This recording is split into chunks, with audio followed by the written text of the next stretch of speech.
Hey everyone, how you doing? This is Amon Green, Green Bay Packers all-time leading rusher, and you're watching Packers Total Access Live, your daily source for Packer content. Go Pack, go!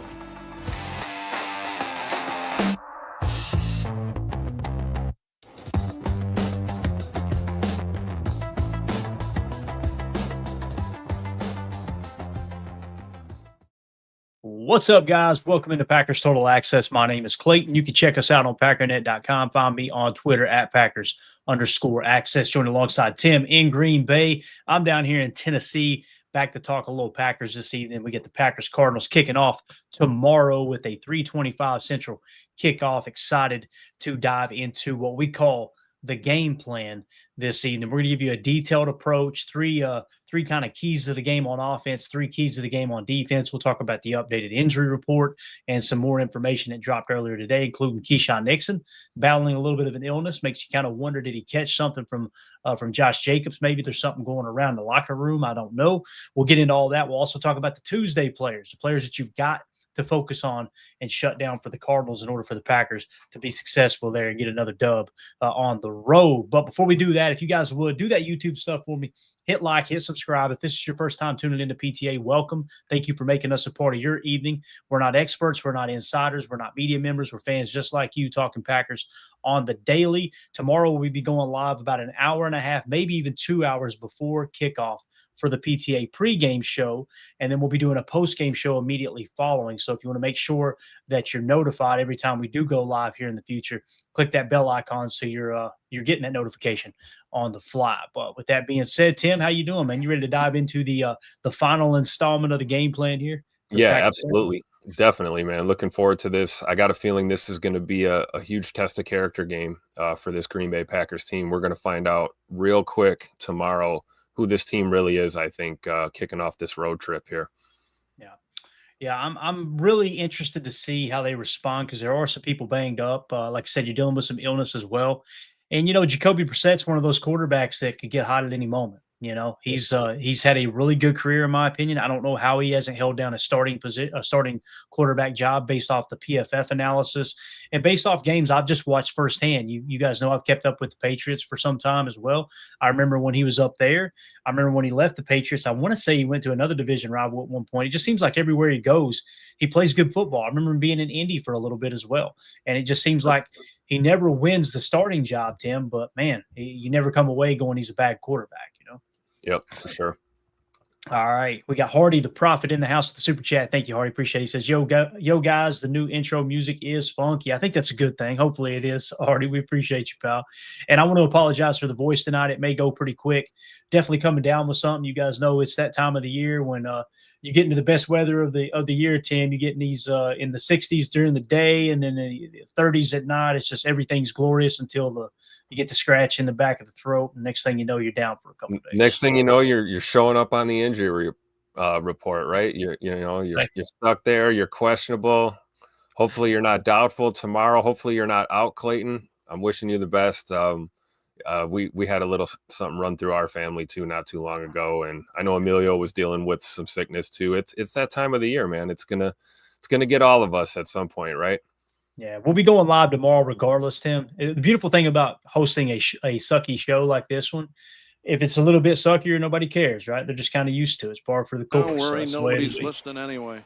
That's right, Bob. Thank you, Hardy. Appreciate the dono there, man. All right, let's jump into it, Tim. The game plan. All right, Week 7, Packers at the Cardinals. This is something I've done for some time. If you guys are new here, I've been following the Packers really, really closely, studying the Packers, I guess you could say, studying the game of professional football since about 2009.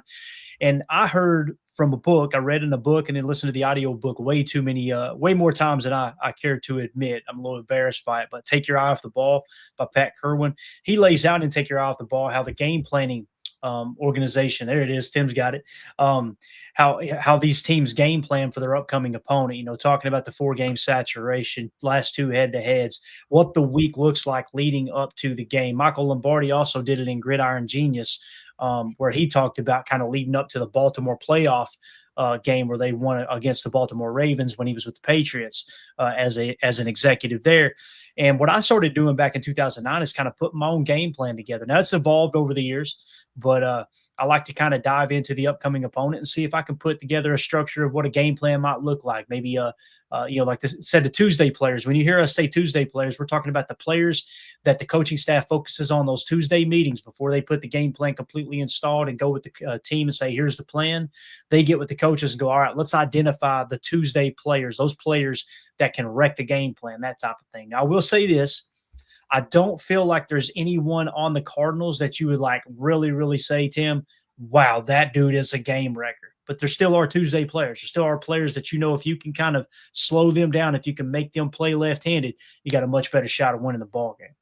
Yeah, absolutely. I mean, Calais Campbell comes to mind, but he's probably in the later stages of his career, right? I hate to use the past his prime for anybody. Clearly, still somebody you got to be concerned about on that D line, depending on how much he's out there and how available. I've seen he's had a lot of rest this week, hasn't really practiced, but that's kind of par for the course when you're an OG veteran.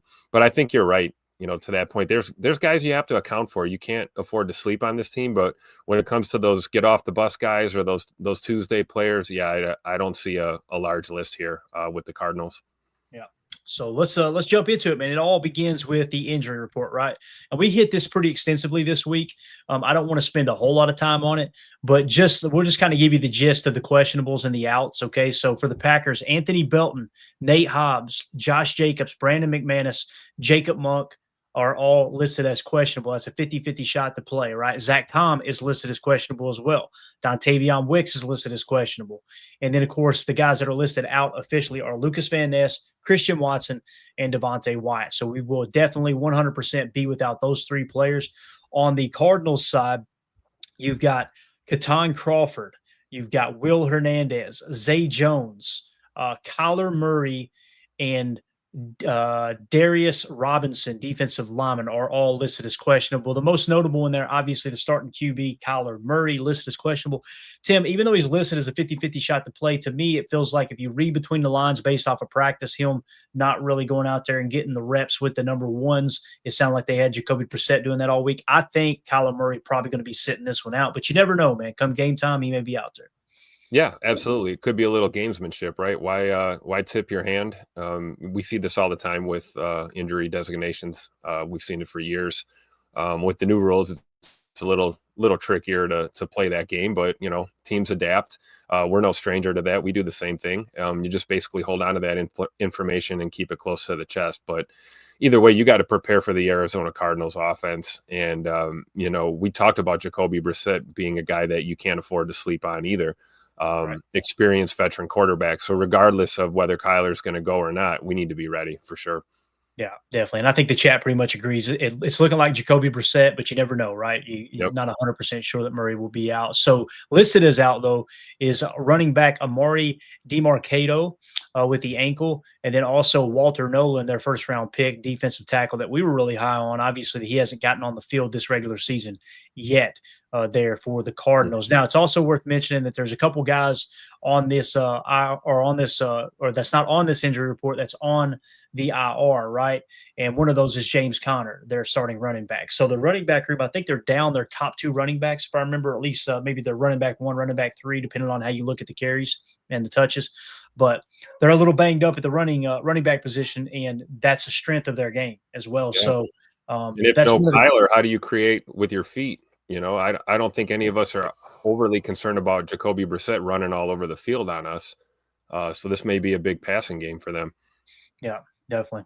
So just a couple other quick notes based around the injury report and some of the information that was released earlier today. Rob Domofsky had tweeted out, Packers cornerback Keyshawn Nixon has been added to the injury report as questionable for tomorrow's game at Arizona because of an illness. All right. 3 other moves. Offensive lineman Jacob Monk was added to the roster off IR. So you're getting Jacob Monk back. You're getting some extra depth there at the offensive line position. Although I got to be real, based off what I've seen out of Jacob Monk in game time in his young career, I'm not impressed. I don't feel like he's like a game changer. However, there's a reason that the team sees him higher than some of these other offensive linemen that are at the very, very, very bottom of the roster. So I think it is a positive that he's back, right? He at least knows the offense from that regard. Defensive end or edge defender, I should say, Aaron Mosby, running back Pierre Strong Jr. elevated from the practice squad. So the Pierre Strong Jr. surprised me a little bit, Tim. That makes me think Josh Jacobs, who was banged up a little bit with injuries and then dealing with the illness as well. Maybe this is just precautionary, or maybe it's something that come game time we might not even see Josh Jacobs. Now, you don't want to say that right off the bat because you want the other team to have to prepare for that running style, that running attack. But looks like Pierre Strong being called up at least makes me think the Packers are a little concerned about Josh Jacobs playing at full strength tomorrow. Yeah, they know we're going on a 2-game road stretch here against some tough opponents in their own respects, and a little depth isn't going to hurt anybody, especially when you're talking about one of your ones here. This is Josh Jacobs. You need to have guys ready to go behind him if for some reason he doesn't go. But I think Josh is a gamer, right? I'm sure they're going to have to try to hold him off the field to keep him from playing. So, but Aaron Mosby, seeing that made me happy, especially considering being down LVN going into this game. Aaron Mosby was a guy who flashed all throughout training camp, preseason as well, and like to see him get some reps. It would be kind of cool. Yeah, definitely. And I think Jen Wright was mentioning too. Well, that's a big pterodactyl in here tonight. My gosh. Watch live on the air. Get out of here, bruh. You've been cut. You didn't make the 53. All right. So, like Jen Wright pointed out, she said special teams ? That could be the case too with Pierre Strong. Right? Maybe they seen a strong showing, no pun intended, with him on special teams this week, and said, "Hey, look, he's valuable. Let's call him up to contribute in special teams." If that's what Jen was meaning there, I didn't even think from that regard. I just kind of assumed there's a little insurance policy there with Josh Jacobs. Not to say that Pierre Strong will get the starting reps. Obviously, you're going to have a combination. If Jacobs can't go or is limited, it's going to be a combination of Chris Brooks on the passing downs, and I think you get Emmanuel Wilson on the obvious running downs. Probably what you'd be seeing. So, yep. All right, moving along. Let's get into it, Tim. The offensive game plan. Love that shot too, by the way. Josh Jacobs just dominating the Bengals, man. What a game. He had 150 all-purpose yards. I hope he's on the field tomorrow. I think he's a huge aspect of this Matt LaFleur offense. So, number one, leaning on the running game. The Packers should establish a run early and often with Josh Jacobs, who has performed well recently. However, it is worth mentioning that the Packers elevated Pierre Strong Jr., indicating that Josh Jacobs may not be 100% as he recovers from an illness and other injuries. That may mean more carries for Emmanuel Wilson and Chris Brooks. The Cardinals defense has struggled against the run, ranking 15th, so Green Bay should prioritize controlling the clock and tiring out the opposing defense. So when you look at the running grades, obviously Josh Jacobs has been lights out, 82.1, Chris Brooks 62.0, and Emmanuel Wilson 61.4. When you look at where they're ranked, like we had mentioned here, Tim, Arizona is 15th in yards per carry allowed, allowing 4.2 yards per rush this season. You'll notice, just since we'll mention it while we're on the screen, Green Bay is officially 4th in the NFL in that statistical category in yards per carry allowed. I think they're number 1 in rushing yards per game, but you guys know I put way more stock in how many yards a team gets per carry as opposed to over the course of a game. If a team goes out there and rushes for 150 yards in one game, Tim, and they were only averaging 2.8 yards a carry, that tells me something went crazy wrong on your offense. They had the ball way too often, even though they were ineffective at running. I like the yards per carry stat. But what do you think about the running game matching up against Arizona? Do you agree with that that's going to be one of the keys to this game? I do think so. And, in a pinch, we'll take the 4+ yard average. We've seen that, right? We've seen Josh get it done. We've seen Emmanuel Wilson get it done for us on the ground. And, really that, we always talk about run to set up the pass or pass to set up the run, right? And the answer is always in my brain, yes to both. Whatever the hell happens on that Sunday, that's what we need to do. But I do think that Matt's going to press into the run a little bit in this game. And I think Arizona may prove to do the opposite against our defense because, as you mentioned, we're pretty good up front against the run. And, Arizona is they're kind of running low on options as far as ball carriers. Yeah, and sometimes, Tim, what dictates whether you're running to set up the pass or passing to set up the run are can plays. You may come to the line of scrimmage planning on running to set up the pass, and they give you a specific look where you're like, oh, we can't pass up on the pass play here. Can. And then all of a sudden you do that on the course of, 2 or 3 plays out of 5 or 6. And you look up and go, actually, statistically, we're passing to set up the run, but it's because they showed a specific look against a specific formation to set, and you canned out to the pass and vice versa, right? Yep. So it's very fluid. I'm glad you mentioned it that way for sure. Speaking of that, utilize play action is the next key to this game. Arizona ranks 9th in the NFL in passing defense, all right? The Packers' offensive line needs to give Love clean pockets, but quick, decisive throws along with play action will help neutralize the rush and keep the Cardinals defenders off balance. I think play action is going to be huge. We've seen it last game, guys. We finally got away from 12 a little bit, 12 personnel. We really pressed into 11 nasty looks, and then we were going 22 duo, 22 fake. 22 duo, 22 fake, and it's really keeping those backers. It's keeping them on their toes, pressing up, trying to get a little too aggressive in the run defense category. That's opening things up on the backside. So again, when you look at their pass defense, Tim, it's not too bad, man. This is passing yards or yards per pass attempt. They're tied for 9th best with Philadelphia, Seattle, and then, like I said, Arizona's there as well. So they're basically a top 10 passing defense. With that being said, let's press into the run. Let's make them show that they can stop the run first and foremost, and we'll play action off of it. It's kind of how I feel. Yeah, that's what you need against a decent pass defense, right? You need in-rhythm throws, and play action's a great way to set that up. There's a multitude of ways you can run. You don't have to run naked boots all day long. There's a variety of play action fakes that you can use to stay in rhythm as an offense, and having a good run game really helps that, because if that defense is weaker against the run and they have to step up and they have to commit to stopping it because you are willing offensively to run the ball 3 or 4 times in a row until somebody gets a stop, then you get a chance to hit on one of those shot plays down the field, or at least keep your passing game in rhythm as you're moving the sticks. Absolutely, man. Just take what the defense gives you. That's the name of the game. And when you're talking about setting up play action, man, this is the most important aspect here.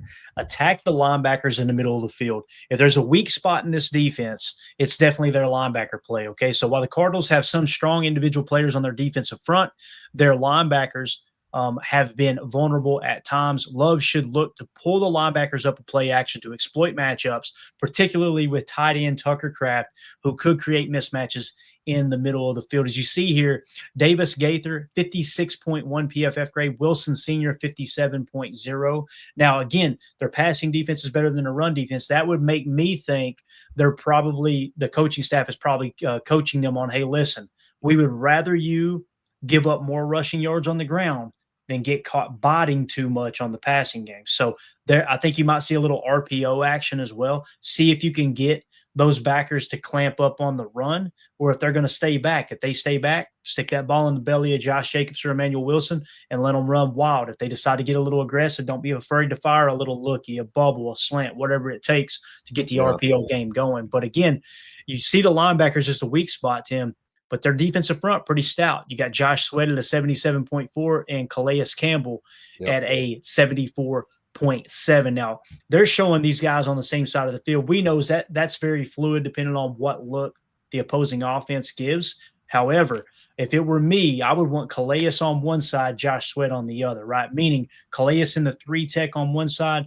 and Josh Sweat on the other. Now, if he's traditionally their nose defender, then this may be the game that you go to a wide front, double 4-eye look. This is just speaking from the Cardinals' perspective, right? So they got a couple dogs on the defensive front, and this is a 34 front, so we're showing you the nickel 4-2-5 in which Josh Sweat is actually playing the edge defender role there. When you go to their base 34, he's going to be playing technically outside linebacker, but he's still an edge defender where they'll show a lot of jam fronts, I would imagine. But Taylor Demerson, DTD, that's Emilio's guy, yeah.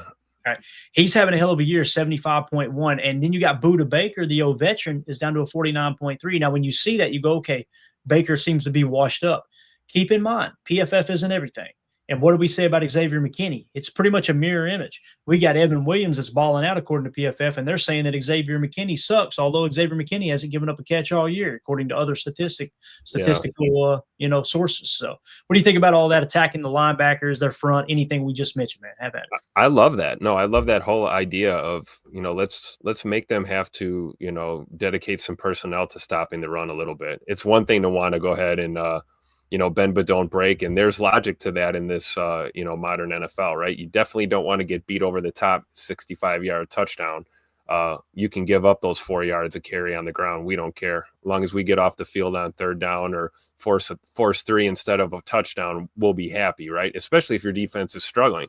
But case in point, you're right. Using weapons like Tucker Kraft, Tay Wicks, in a slot role, you can really get some in-rhythm throws once you get those backers, getting too comfortable being too aggressive, especially if they don't have really, the ability to kind of back it up. As you see, that's kind of the soft spot in their defense. So I agree. I would anticipate seeing, a couple crossers or Tuck Norris on a post or something like that, coming out of play action after a few runs, and we see some chunk plays. I'm sure we'll get an explosive or two in the pass game just based on their their secondary. Really, I mean, they got DTD, they got is that Johnson there on the outside corner, and then obviously PFF clearly loves Max Melton. Obviously, I don't know, I haven't seen a lot of tape on Max this year, but they're clearly not too high on him. So yeah. I think Bo's brother might have his hands full on Sunday. So. Yeah, and Will Johnson, rookie, fell to the second round because of the injury concerns. He didn't run a 40-yard dash in his pro day, so he started to sink on depth charts. He's graded out as the 7th best corner in the league, so you got to be aware of where he is at all times. He's a sticky man cover corner for sure, man. So Jen Wright says, commit to the run, take the shots. Amen to that, Jen. You get those safeties hesitating a little bit, fire it over the top of Golden, man. I'm really excited to see what Golden does because, again, most of the time when you progress as a young offensive player in the National Football League, it's not just like a bang, right? It's usually a couple steps forward, maybe a step or two back, 3 steps forward, 1 step back. You know what I'm saying? It's a stair-step process. I think here lately it's been kind of 3 weeks in a row of him ramping up. I'm expecting him to step back a little bit because it's just normal. It's natural. It's kind of like what I talked about the defense this year. I didn't expect the defense to be as good as it was last year because historically speaking, in the second year of a defensive install, teams catch on and you got to adjust. And now coaches are you're finding out what that coaching staff and what that particular defensive unit can do in terms of adjusting on the fly when teams have a full season of tape on. It's the same thing with a rookie wide receiver like Golden. As teams adjust and start to take away the things that he does well, if he just continues a steady incline and no step backs, we may be looking at a superstar. So I'm excited to see what he does this week. And in terms of coverage, let's dive into what the Cardinals do specifically. Now, in terms of EPA per drop back, they're sitting in the 1, 2, 3, 4, 5, 6, 7, 8, 9, 10, 11, 12, 13, 14, somewhere around 15th or 16th in EPA per drop back. So keep in mind, yards per pass attempt, right? Or yards per passing play that we just showed you, they were 10th.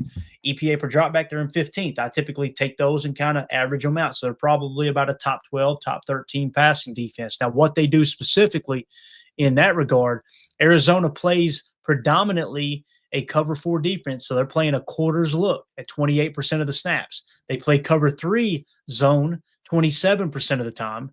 Then they jump into cover 2 zone 16% of the time. So they are a zone-heavy team, no doubt about it, right? Which is surprising that they're not better at stopping the run because they are a zone defense. We'll see how it goes. Now, when they Maybe do it explains why they're pretty good against the pass then.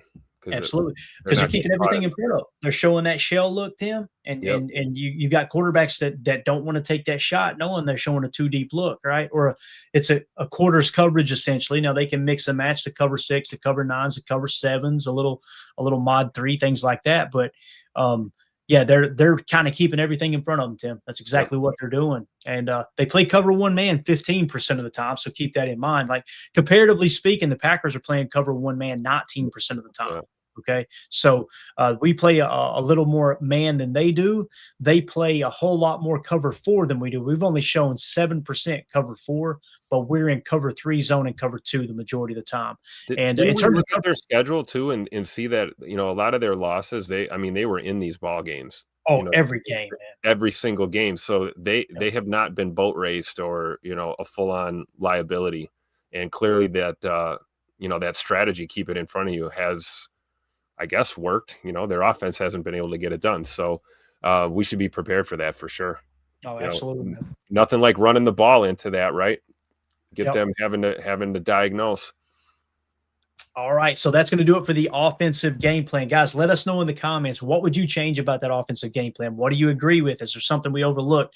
Let us know in the comments when you're watching this back later after the live stream. And make sure you hit subscribe and click that bell icon so you're notified when we do go live, so you can join the live conversation here in the YouTube chat at any moment. So Jen Wright says, break out the zone beaters this week. Amen. Amen. I think you will see a lot of spot plays. You're going to see some of these concepts with spacing, things like that. You'll still throw in your slot crosses. You'll still throw in your daggers.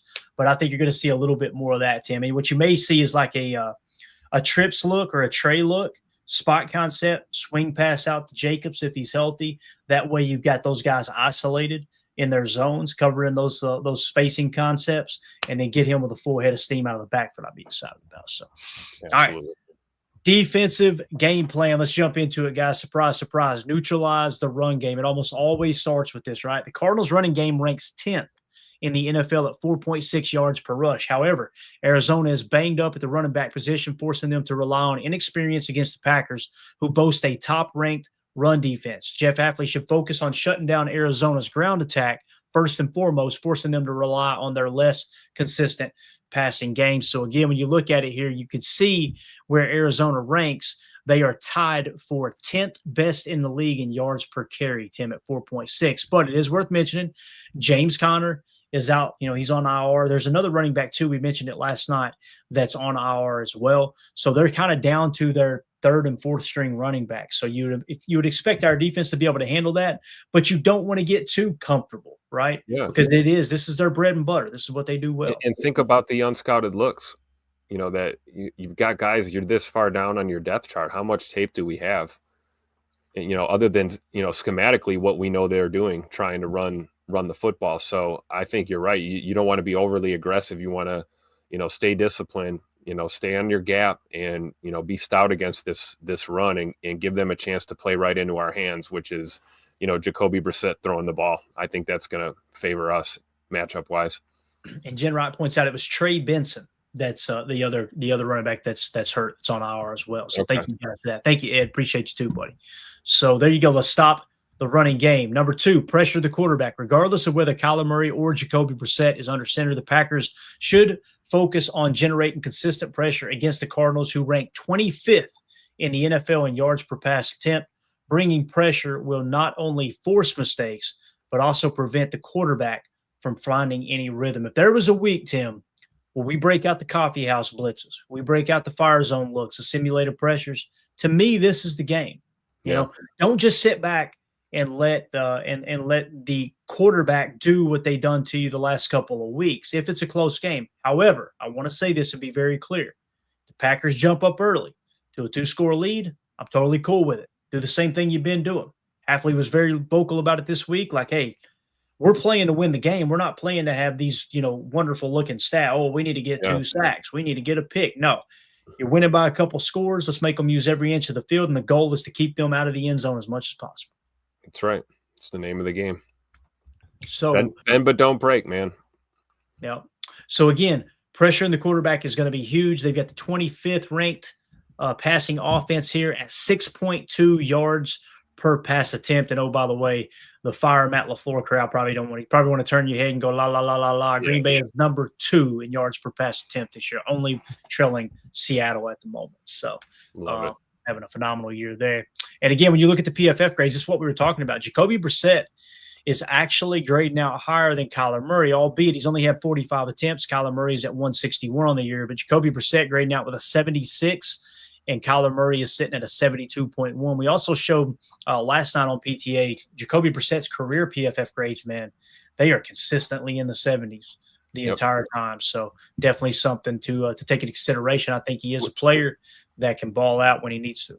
When you consider, what we're mentioning about pressuring the quarterback, regardless of who's under center, with LVN not playing, with Devontae Wyatt not playing, Possibility of a corner like Keyshawn not playing if this illness is serious. Who do you think stepping up? Do you think everything is going to have to fall on Micah Parsons' shoulders, Rashawn Gary's shoulders? Where do we generate the pressures? Who's stepping up? For me, I think it depends on what the tape shows and their scrambling ability. You may see a touch spy because both of these quarterbacks have a little bit of mobility to them. I mean, you see Jacoby Brissett's running grades at 82.4. Kyler Murray's is 71.4. So you don't want to get so aggressive that you don't have that touch spy. And it might be something too, Tim, where you slant the defensive line, let's say to the right, and then have a defender loop off the other side. So you're kind of forcing them into a manufactured contain. We've seen that a lot last year as well with the fire zone looks and the simulated pressure. So for me, man, I don't really look at it like, all right, this player right here needs to step up, that player needs to step up. I think it's more about schematically being very, very strategic on how you're going to apply the pressure and making sure they're not scrambling on you. Because if we continue to play man coverage at 19% a clip at cover one man, if their back's to the ball and you're not controlling those rushing lanes, you're going to have another, as I refer to him as Danny DeVito, not Tommy DeVito, but Danny DeVito running all over you. So the thought of Danny DeVito, by the way, in a football uniform with top pants running down the football field just cracks me up, man. So, hey, Danny DeVito would be a fullback probably if he was playing football, right? I don't know what else. That or a center, maybe. They could just have him stand in the backfield on special teams plays, and they could use his head as the tee. You know what I mean? Just have the ball out and kick off of it. About the only thing I can come up with. So. I love it. All right, number three, contain key pass catchers. Cardinals tight end Trey McBride has emerged as a reliable target in the passing game. Packers need a solid plan to contain him, likely utilizing a combination of linebackers and safeties. While the Cardinals receivers are talented, limiting their big play potential will be key, specifically Marvin Harrison Jr., who is averaging 15.4 yards per reception. It's also worth noting that the Packers could be down Keyshawn Nixon, cornerback, appearing on the injury report with an illness, much like Josh Jacobs. If Nixon does not play on Sunday, Carrington Valentine will see a full workload opposite of Nate Hobbs on the boundary. So when you look at their targets here, potential targets, Tim, Trey McBride, 78.4, right? His drop grade has just been phenomenal. So the strong point of his game is catching the football. And that's why I said last night when we were kind of breaking these PFF grades down a little bit deeper, I was suggesting, sometimes like somebody like Tucker Kraft, you want to play it safe and make sure he doesn't yak you to death. Trey McBride's grade looks great. He's got a great drop grade of 90, right? However, he does not have much yak at all. His yak over expected is like -9 or something, according to NFL Pro. So you shouldn't be overly concerned with his ability with yards after catch. What you should be doing is attacking the catch point with little concern about him breaking tackles because you got too aggressive at the catch point. I would love to see them play a little more snug on Trey McBride, and I wouldn't worry about him taking the top off the defense as long as your matchups are okay. Like if it's an Evan Williams on him with speed for speed, both of our backers can run with him. There's no doubt that Quay's got the athleticism and Adrian Cooper's got the athleticism. It's just the emphasis I would put on coaching this defense up this week would be real simple. When they're trying to get the ball to Trey McBride, be aggressive and attack the catch point. Okay, I would rather us get hit with a pass interference call than just allow him to have clean catch all day long. And don't worry about the yak. It doesn't mean you don't try to wrap up and tackle the proper way, but put your emphasis on attacking the hands while he's trying to catch the football. That's a great point. I mean, I'd argue the same for Marvin Harrison Jr. too. I mean, he's a touchdown machine for them when he needs to be. And I agree. Stay stride for stride. Don't get an illegal contact call or a holding or a PI on the route. And then be aggressive at the catch point. I agree. And Keyshawn is so good at that. It's going to be so important that he plays tomorrow. If not, I fully have confidence in Carrington Valentine to step up and do much of the same. But I agree with that approach, man. You want to attack the catch point, especially with sure-handed receivers like that. Yeah. So again, it's why PFF grades aren't everything. If you look at Trey McBride's grade of 78.4 and you look at Marvin Harrison Jr.'s 65.4 and you only took the PFF grade into consideration, you would think, all right, forget about Marvin Harrison Jr. Let's stop Trey McBride. But then when you dive into the numbers, Trey McBride isn't getting a whole lot of yak. And on the other side, Marvin Harrison Jr. is averaging over 15 yards per reception. So you got to kind of take all the information for what it's worth. Now we're talking about personnel tendency. They're going to be an 11 personnel all year long so far, they've been 11 personnel, which is 3 wide receiver sets that will trigger our nickel 4-2-5 look. They've been in that 54% of the time. Their second most used formation, or I'm sorry, personnel, 23.1% of the time, they're in 12 personnel. So it's 11 personnel 54% of the time, 12 personnel 23% of the time, 13 personnel 9% of the time, right at 10%, to be honest with you. So now, again, with that 13, there could be a whole lot of goal line opportunities that's kind of mixed in the 13. So I would really press into they're going to be in 11 the majority of the day. They would have to prove to me they're going to be in 12 more than 11 before I would believe that going in with the game plan. So when you look at their EPA too, when they're in 11 personnel, their EPA ranking is 25th. And when they're in 12 personnel, it's ranking 10th.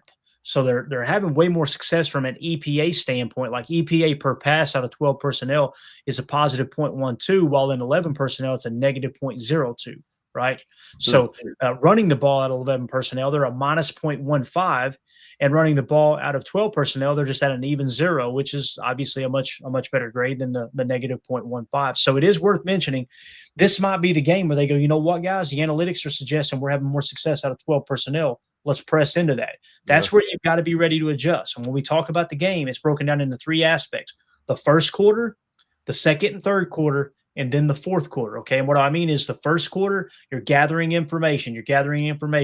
Has a scouting report that we put together matched up with what they're doing on the field? Okay. And if so, don't worry about adjusting. However, if it isn't matching up, if they're showing something different, the second and third quarter is all about adjusting and controlling the middle 8. And in the fourth quarter, throw the game plan out. What has worked up to this point? What hasn't? What adjustment have they made? The fourth quarter is a standalone game. So you go in with this information, but you also, I guarantee you, the Packers have seen that EPA per pass and that EPA per rush going, man, they're actually better than 12. Have a backup plan if they go 12 heavy tomorrow. You may need a code word for every time you see that second tight end on the field when they're substituting, just so guys can alert on that and account for it, because I think you're right. I mean, bottom line, we're going to see a lot of 11 and 12. We know that for sure. And I wouldn't anticipate, seeing any 22 personnel. As you see way at the bottom, they're completely out of running backs at this point. But I would think a lot of 11 and 12. And yeah, be alerting when you see 2 tight ends on the field for sure. Yeah, definitely. It explains why they are getting a little bit of success, right? The extra tight end, whether that's a chip block or a sift or, an extra target in the pass game. I could see them pressing into some 12. Yeah, Jen Wright says, I think Cooper is going to be big this game. I hope so, Jen. And again, I could see him blitzing a little more than he has in the past based off of what we're talking about with simulated pressures and, driving him down with the blitz and maybe have someone else with a little touch spot at the midline, that type of thing. And then Steve kind of on the same page here. Cooper has to step up. Haven't heard much of him lately, not like last year. What's crazy, Steve, is you look at the PFF grade, he's grading out like a 75. Now, he was in the 80s last year. We seen one play last week that we highlighted. It was a 19-yard pass where I felt like it was Coop's responsibility to get a little more depth on a cover 6 look, and he didn't get back in time. And you could kind of see him recognize it as the ball came out, like, oh, crap, I'm not deep enough here. But I still think he's playing very good football. I'm with you, though. Last year, he played with his hair on fire. Hopefully, that's coming here as we get a little later into the year for sure. All right, Tuesday players, Tim. Let's go rapid fire here. Edge defender Josh Sweat. Josh Sweat leads the Cardinals with 5 sacks and a 13.8% pressure rate. When Sweat is on, he is on. When he is on, he is on. And the Packers need to make sure he's accounted for when they do drop back to pass. I mean, you can see it's kind of hard to see the grades here. I think I got it zoomed in all the way as I can. That 77.4, his highest graded game was actually week 3 against San Francisco, a very similar offense to ours, right? Conceptually anyway, an 81.7 he had there. Throughout the course of his career, 77, 70, 67, 83, 76, 70, 62, 65. He is a consistent football player. There's no doubt about it, Tim. So Josh Sweat, make sure you got a chip over there. Make sure you're just aware of where he's at. Now, listen, if it's a quick passing game, if it's a quick passing call, don't worry about the chip. Ball's going to come out anyway, right? But if you got these deep drop back sets or you got maybe a play action look, make sure Tucker's on that side. Smack him in the ribs before he goes out in his leak route. I agree. And you see he's a tackling monster too. Tackle grade consistently, well above 70. So yeah, you've got to get a chip on him in those situations. But you're right, when you're running quick, I mean, it doesn't really matter. but we can't afford to get ahead of ourselves or lazy, right? And you all of a sudden you forget to account for a guy like that, and the next thing you know, QB1's on the ground, and we can't have that in this game at all. Yeah, definitely. The second of 4 Tuesday players, and again, guys, these guys probably wouldn't be Tuesday players on most teams, but these are definitely the 4 best players, in my opinion, on their team that's not named Kyler Murray. And when Kyler Murray's on, he's on, boy. He can be electric. It's just he's very inconsistent. He's probably not even going to play tomorrow. But Trey McBride, tight end. McBride leads the Cardinals in receiving yards, but to this point hasn't been very effective with yards after the catch. The Packers defense should coach to play him with tight coverage at the catch point more than worrying about making guys miss after the catch. As you can see here, Trey McBride's off to a great start this year, 69, 72, 73, 62, 79, 71 for a PFF grade right now of where's he at, 78.4. And in terms of his career, Tim, 51, 76, 86, 78. So he's one of the better tight ends in the league. I would say he's a top 10 tight end in the National Football League. But again, we kind of talked about this already. Just know where he's at. You got to make sure you know where Marvin Harrison Jr. is, and you got to make sure you know where Trey McBride is. Trey McBride is going to be that guy, Tim, that they go to when they need to play, right? It's kind of like back in the day, you think of all the great teams in history. God, what was his name? What was the guy who played for the Colts? I shouldn't ask a question I don't know the answer to. He played with Peyton Manning, Dallas something, right? Dallas Clark. Dallas Clark. When they needed to play, boy, they went to him. Baltimore on their little run here recently, Mark Andrews was the guy, right? He was that tight end to go to. Patrick Mahomes, obviously, and Travis Kelce here in this little dynasty they put together in the last decade. Same type of thing, man. Again, when the game's on the line, think play or not play. When they need a play, they go to Trey McBride. There's no doubt about it.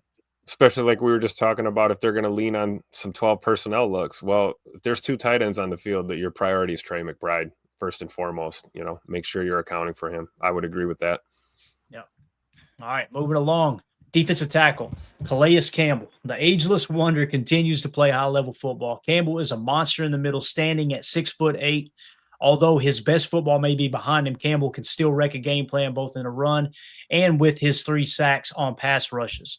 Matt LaFleur needs to scheme around his ability to bat down balls in the short passing game as well. So, again, we already talked about attacking the linebackers, Tim. Maybe on some slants, some shallows, things like that. The problem is you got that big bastard with his paws in those throwing lanes. That can be a problem. Yep, absolutely. And again, we can say what we want about the past the prime talk. He's still going to affect the game. You've got to account for him. That's why he's on this list. I 100% agree with that. So it's about, like you said, play balance in your scheme and, willing to adjust. If you're not willing to adjust, or maybe you're willing to adjust, but you're not doing it fast enough, guys like this can hurt you big time. Definitely. And when you look at his PFF grades on the year, 61, 77, 90.3 against San Fran. So, again, similar scheme, right? Seattle, 75.3. Then he dropped to a 43 and a 61. So, really, his last 2 games has been, less than what he's done in the first 4 weeks there. So, maybe he is starting to drop off a little bit. Fatigue already setting in. I mean, the guy is – how old is he now, Tim? Where we got there? He's 39 years old. Yeah. Tim, he's 39 years old, carrying around 282 pounds of weight in a 6'8" frame. That body is tired, bro. It's got to be. It's got to be. Yeah, look at all these years, man. You kidding me? 74, 82, 80, 76, 80, 74. Look at this right here, prime. 90, 90, 91, 91, 84, 82, 75, 76, 71, 61, 68, 55. That was going recently backwards, but you see his best football is right in the middle of the career. But, man, these last few years, Tim, he's still in the green, man. I was just going to say, it's like if he's trending, back down, he's trending back down to where he was in 2013, 2014, which is still a damn good football player. You have to account for Calais Campbell. Yeah, as stand-up guy, by the way, too. One of those guys on your short list of, if we could steal him for the Packers, you'd welcome a guy like Calais Campbell with open arms in Green Bay for sure. I was hoping they would go after him the last couple of years. Man, having him in the middle of that defense, oh my gosh, man. Veteran leadership, good locker room guy. As J. Cole said, that's Unc right there. Amen to that. This is that dude. This is that Unc when you're at the cookout and he sees you running that mouth out there on the flag football field. He's going to set the potato salad down and go, I'll be right back. Give me just a second. Let me go ahead and show these guys how to do this. So well said there, Jay, for sure. And then we get to the final player here, Marvin Harrison Jr. Marvin Harrison Jr. is off to an average start to the 2025 season, but his big playability should not be overlooked. He leads the Cardinals with 15.4 yards per reception and a plus 19.9 receiving EPA. This is where PFF isn't everything, right? You can see he's leading in other analytics here. He also recorded his highest PFF grade of the season last week in Indy. So far a 72, 56, 53, 56, 71, and then an 84 against Indianapolis on the road last week. Now you'll see there's two ways of looking at this, Tim. You could say, oh, he's playing bad, or you could say last year he was a 77. That means he's due if he's going to get back up to that 77 mark, much like we were just talking about Edgerrin Cooper in the 80s last year, according to PFF. This year he's dropped into the 70s. He's probably due to get back up to that baseline that he's already shown in his young career. But Marvin Harrison Jr. definitely got to watch for, man. Yeah, and still a young player on the rise, still kind of getting into his NFL speed, NFL legs, NFL body, NFL injuries, dealing with playing at the highest level. We all know that he was obviously clearly super heavily recruited. Everybody wanted this guy, right? He did go number 1 overall, wasn't he?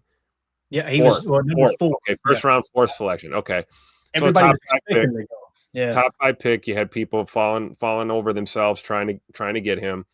So the hype is there, and I think it's tough to judge young players and their trajectory of how they live up to the hype, right? Travis Hunter obviously has lived up to the hype, I think, at this point in the NFL level. Some guys take a year or two, but either way, we know what Marvin Harrison Jr. is capable of, and that's another guy that you cannot afford to take for granted out there on the field, regardless of what the numbers or the stats are saying. So let me give you guys an example. Excuse me, the voice is gone. We're about done, though. We made it, Tim.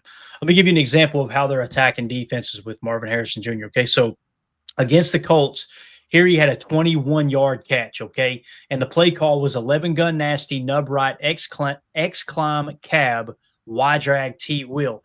And as you look at the play design here, I'm going to try to get it on the screen for you. That's pretty solid there. Let me go. Got some breaking news from Bates in the chat. Uh-oh. Let's hear it, Bates. Hit me with it, man. Go ahead, I got it start up there for you, Clayton, if you want to. Give me that breaking news sound bite, Tim. Bates says Packers have yet to depart for Arizona because of mechanical issues with the team playing per sources. The delay is now approaching 5 hours, and they're still on the tarmac. Kickoff against the Cardinals is at 1:25 p.m.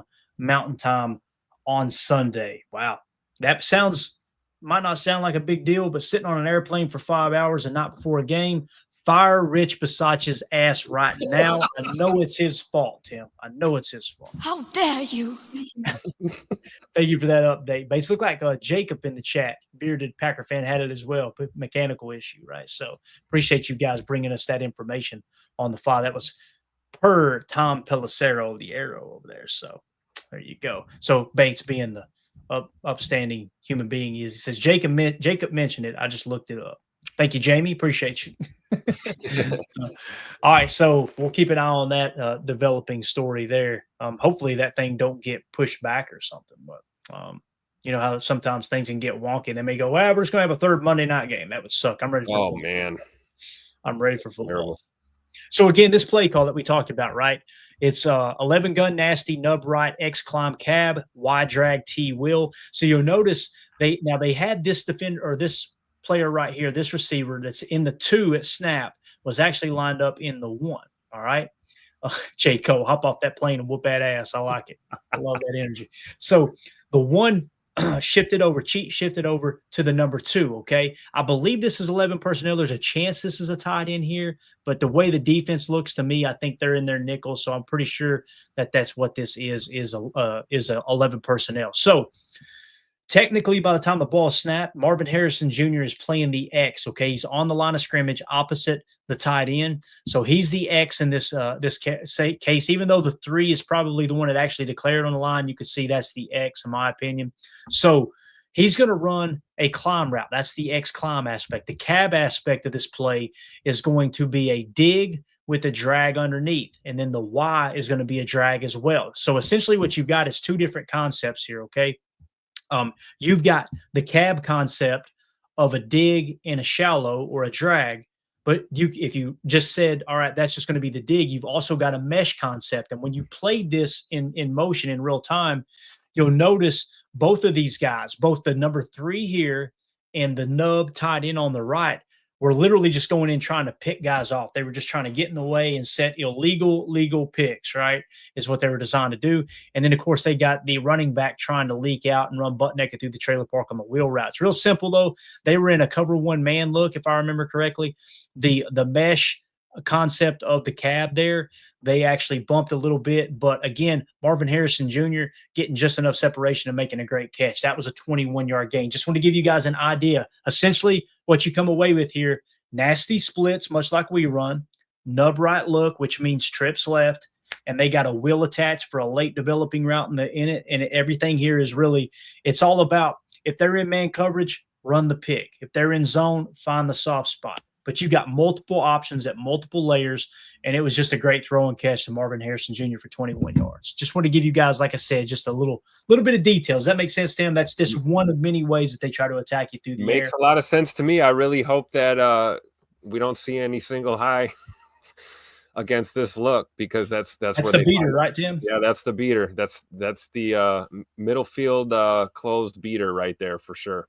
Now, if you were to say, okay, how would you approach this then, right? How would you approach stopping this particular play? If let's say they show a lot of climb routes from the backside, I would come out with a cover 9 look. And listen, you got to have some huevos to go out there and run a cover 9. A cover 9, a cover 6 is basically a combination of cover 2 and cover 4, right?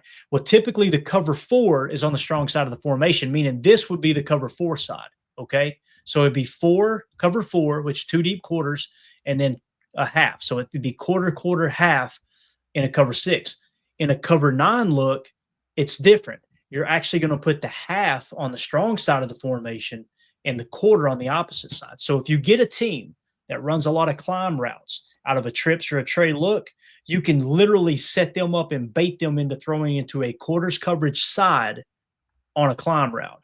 But again, if you come out and you call that, Tim, and they read it and they have choice routes attached, these 2 guys go vertical. And what I mean, if they throw if they literally hit you with an X go and that number 2 on a corner, you're cooked. So you got to pick your spots. But that's one area where you could run a cover 9 and take away that climb route. That, and of course, playing with the proper leverage. But again, if you play with crosser or climb style leverage, you're really selling yourself out to the middle of the field. And if they've got a choice, or to the inside of the route, if they got a choice route attached and you're in cover 1 man and you clamp inside and they run a cross corner, cooked, right? Yep. That's why I've seen that. We've seen that before. Yeah, keep it simple. Give me a cover 6, a cover 9, and a cover 3 look, right? And stop their run. And I think you're going to be fine in this game. So if we can get the airplane off the tarmac, right? So yeah, that would be a start. Yeah. Send that private jet over there, Clayton. Tell them gas it up. Get on the phone. Exactly. All right. That's the game plan, guys. So hopefully you guys got a little bit better idea of how the Packers can attack this Arizona Cardinals offense and defense. We try to give you guys enough information there to kind of dive in, and let us know in the comments what you think. And if you're wondering, man, where is this at? If you want to support the show, the best way to do so is to join our Patreon group at patreon.com/PackerFan Total Access. Typically by Tuesday or Wednesday, I start to post this on the Patreon group, and I slowly put the game plan together. So rather than wait to the finished product, what I'll do is throw in the first couple of installs, right? So you're getting the information as I'm putting it into the system. And then by the time we get to Saturday, bang, you got the entire game plan there to read as we dive over it in the day or day before the game, right? Typically, kind of like having your notes for a test, right? The old open book test back in Absolutely. the day. You're all prepped for the game, ready to go. And again, this isn't like hey guys, this is what they're going to do. It's just looking at it from a coach's standpoint of, hey, this is a way you can attack both the offense and defense. And typically what will happen too, Tim, is it's hard to keep it limited to just 3 points on offense, 3 points on defense. So it gets your mind churning, like a little exercise of, oh yeah, but what if they go this route as well, right? Like we didn't even talk about screen passes. That might be a way to attack the Packers defense based off of everything we just talked about, right? So just get you looking at everything a little more globally. So absolutely. All right, good deal, man. So that's going to do it for the game plan. Like I said, let us know in the comments what you think about that specific game plan geared around stopping the Arizona Cardinals. Tim, the throat, I'm not going to lie, man, it's hurting. All right, we hurting. Your boy going to have to hit some cough syrup, double dose tonight, sleep Sipping on that scissor. Not that scissor, but close. And we'll get ready for the pregame show tomorrow. But before we get out of here, man, tell them about this awesome charity we're partnered up with, man. Yeah, all month of October, we're partnered with OperationHorsesHeal.org, helping veterans and their families with equine therapy events. We're trying to raise some money so they can get a truck and a trailer to transport these beautiful, majestic horses to these events, driven basically to help ease the burden on our veterans when it comes to mental health issues. It's equine therapy. It allows veterans to take their own self-guided wellness journey. OperationHorsesHeal.org is where you can go learn more about what they're doing over there. /how can I help? If you want to go right to the donation page, each donation is going to get you entered into with the drawing to win a Romeo Dobbs jersey, autographed Romeo Dobbs away jersey. You can also scan that QR code in the upper right. We'll be doing this all the way until October 31st. So get your donations in. No donation amount is too small. Each one is going to get you an entry for that chance to win the Romeo Dobbs jersey. Yeah. And here's the thing too. If you don't have the funds to donate even $1, I've been there, but I've been broke as a joke in my life. You kidding me? Yep. Tell you another way you can help. Share that website with people. If you know a veteran, right? Hey, veterans know other veterans, right? And veterans know some veterans that, hey, man, they're struggling. They might not be the veteran that's struggling with PTSD, but they know someone else. They can share that website with them, get linked up, and who knows what that could lead to in terms of healing for them. So that's another way that you can help, man. Again, if you ain't got money, you got time, right? If you ain't got time, you probably got a little bit of money. Both help in any cause that you choose to help anybody else out on this big ball of mud that's supposedly flying through space. But anyway, we'll Tim always laughs. For another show. If you guys wonder why I mention flat Earth from time to time, one of my hobbies, and listen, if you're a flat earther, God bless you. If you think it's stupid, God bless you. But one of my favorite hobbies is to get a group of people together and get the conversation going and just walk away as they just lose their mind on each other. It's absolutely hilarious. So that's why I always try to bring it up from time to time. But anyway, yeah, Jaco, Clayton sipping on that scissor. Not tonight, sir. So we will be before we go to bed. My goodness. Tim, you got anything else, man? No, just hope you feel better, man. Get some, have a hot toddy or something too. Drink some tea. Yeah, get some rest, man. We got a game tomorrow, man. There might be a little Woodford Reserve over there. There you go. Little Woodford, little honey, little lemon, little tea. I got to show y'all this real quick before we get out of here. Hold on, man. Keep them occupied, Tim. I'm just going to talk more about the charity that we're working with. The QR code's back up there, guys. Make sure you scan it. And actually, make sure you go to the website, OperationHorsesHeal.org. Spend a little time. They got a really nice website. You can learn all about the equine therapy programs and everything that they're doing up there for sure. Clayton, what do you got? Show and tell. You back? Yeah. So I'm not a heavy drinker, but I'll have a sip every now and again, right? Like I've learned firsthand from friends, family. Addiction is a real thing, right? It's a real problem. So I try to keep things like that very, very, very much so in check. But Mandy got me this, and I think it's awesome. So check it out. I think I've showed it before. So it says it's got the Hall of Fame stamp on it, a metal stamp, right? And this has got my Woodford in it. And on the other side, check this out, Tim. So it's obviously the shape of a football. The little Vince Lombardi mock. Oh, wow. Beautiful. So yeah, that's fire, man. Yeah, immediately made. And then underneath, got a little football field there too, a little gridiron, right? It's pretty cool. It's just a neat piece of, I guess you could call it memorabilia. I don't know, but I think so. Mandy with a clutch win there, man. Mandy always finds that kind of stuff. No, you kidding me? We were in Jonesboro today shopping. My gosh, man. I had to walk out of the shop. I went across the street and got me a blueberry muffin, sat on the bench while she spent my retirement. You know what I mean? That's the way it works. That's how it's supposed to be, man. That's right. All right, guys, we're out of here. Thank y'all so much. Hit that like, hit subscribe. Make sure you click the bell icon so you're notified when we go live. Like tomorrow, we're going live for a PTA pregame show. We always do it at least an hour and 20 minutes before kickoff. I may go live a little earlier if I feel okay. As John Walker says, Johnny Walker with honey. Look at him promoting his own thing. You gotta love it. So we may go live a little bit earlier with the 1 o'clock games going. I may just jump in there and kind of give a little more updates around the league type thing, maybe an extra 15 or 20 minutes of content. But nonetheless, man, it's game day. let's get that plane off the tarmac, get them guys landed safely, and go out there and kick some Cardinal ass tomorrow. Tim, appreciate you, buddy. Appreciate you too. Thanks for having me, Clay. All right, man. Everybody have a wonderful evening. As always, let's go out and be the change we want to see in the world. And go Pack. There we go. Bye, guys.